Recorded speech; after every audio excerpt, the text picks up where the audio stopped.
शहबाज शरीफ नाअहल हुआ तो अगला वज़ीर आज़म बिलावल भुट्टो होगा, आसफ जरदारी। अदालत ने प्रैक्टिस एंड प्रोसीजर बिल को मुअत्तल कर दिया, रोक दिया।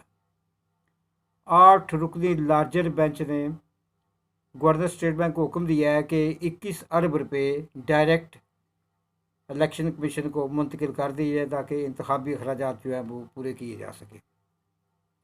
14 मई के इलेक्शन के लिए अदालत ने वफाक को हुक्म दिया था कि 10 अप्रैल तक पंजाब असम्बली के इंतखाबात के अखराजात के लिए 21 अरब रुपये इलेक्शन कमीशन को मुंतकिल कर दिए जाएँ और सिक्योरिटी के मामलात के लिए 3 लाख पुलिस एहलकारान, जिनमें पुलिस शामिल है, रेंजर्स है, फ़ौज है, ये वगैरह मुहैया करने के इंतजाम किए जाएँ।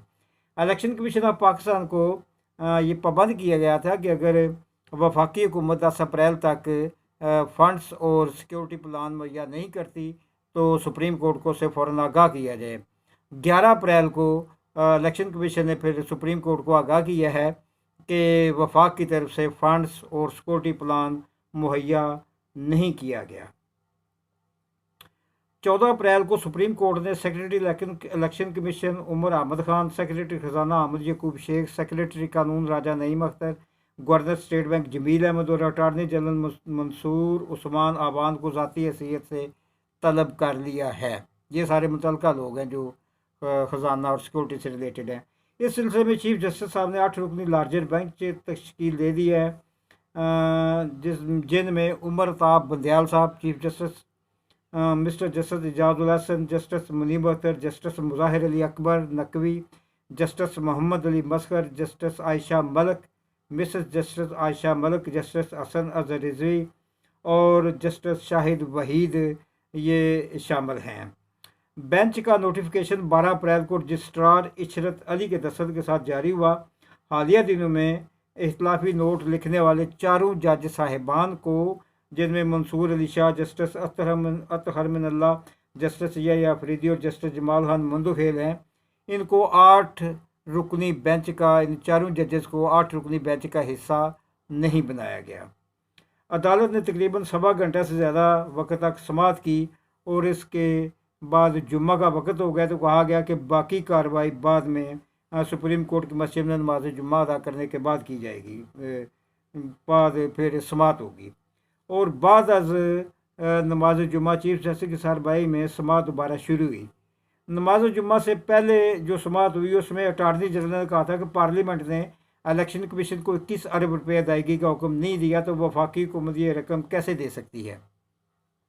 सुप्रीम कोर्ट इस पर शदीद बरहम हुई और कहा कि 14 मई को इलेक्शन हर कीमत पर करवाना होंगे। 20 अप्रैल तक तमाम इब्तदाई इक़दाम मुकम्मल करना होंगे। बाद नमाज जुम्मा चीफ जस्टिस साहब ने फैसला दिया कि गवर्नर स्टेट बैंक को हुक्म दिया जाता है कि 17 अप्रैल तक इलेक्शन कमीशन को डायरेक्ट 140 अरब में से 140 अरब रुपये महफूज हैं, जबकि 21 रुपये देते हुए हुकूमत की जान जाती है। तो उन्होंने आर्डर दिया कि 140 अरब में से 21 अरब रुपये इंतखाबी अखराजात के लिए इलेक्शन कमीशन को दे दिए जाएँ और 18 अप्रैल को गवर्नर जमील अहमद साहब अदालत को बताएं। ये जो ट्रांजैक्शन है 17 अप्रैल तक होगी। 18 अप्रैल को जमील अहमद साहब जो कि गवर्नर स्टेट बैंक के हैं, उन्हें हिदायत की गई है कि वो अदालत को आकर बताएंगे कि ये रकम अदा हो चुकी है।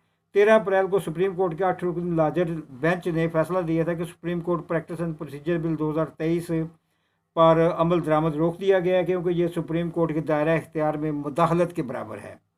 इस तरह अदालत ने हुक्म में इम्तना जारी करके इस बिल पर कार्रवाई को रुकवा दिया है।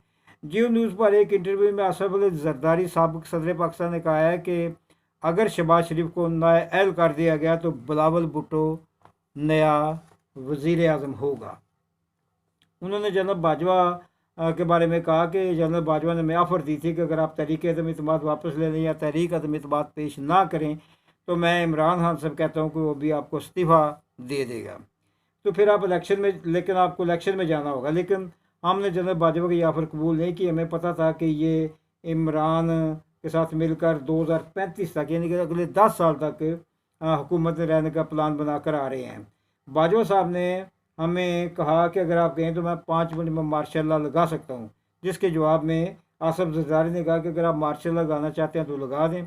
शेर पर सवारी करना आसान है लेकिन शेर से उतरना मुश्किल होता है, उसमें जान का ख़तरा आ जाता है।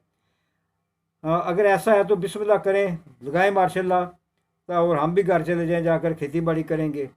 तो इस तरह से उन्होंने जो है वो गुज़श्ता कोई तारीख़ी वाक़यात के बारे में कहा। इसके अलावा एक ब्रेकिंग न्यूज़ भी है कि वज़ीर मज़हबी अमूर अब्दुल शकूर साहब, जो कि वज़ीर मज़हबी अमूर थे, रात के तकरीबन 11 बजे के लगभग उन्हें एक काला डाला था, उसने टक्कर मारी उनकी गाड़ी को, जिससे वो बहुत स्पीड से जा रहा था, ये इशारा है दस्तूर के ऊपर। तो वहाँ पर जाके सेक्रेटरी चौक के करीब, जिसकी वजह से वो जान बहक हो गए हैं। उन्हें हॉस्पिटल लेकर गए थे, लेकिन वो जान बहक नहीं हो सके। पोली क्लिनिक हस्पताल में वहाँ जाके ले गए, लेकिन वो जान बहक नहीं हो सके।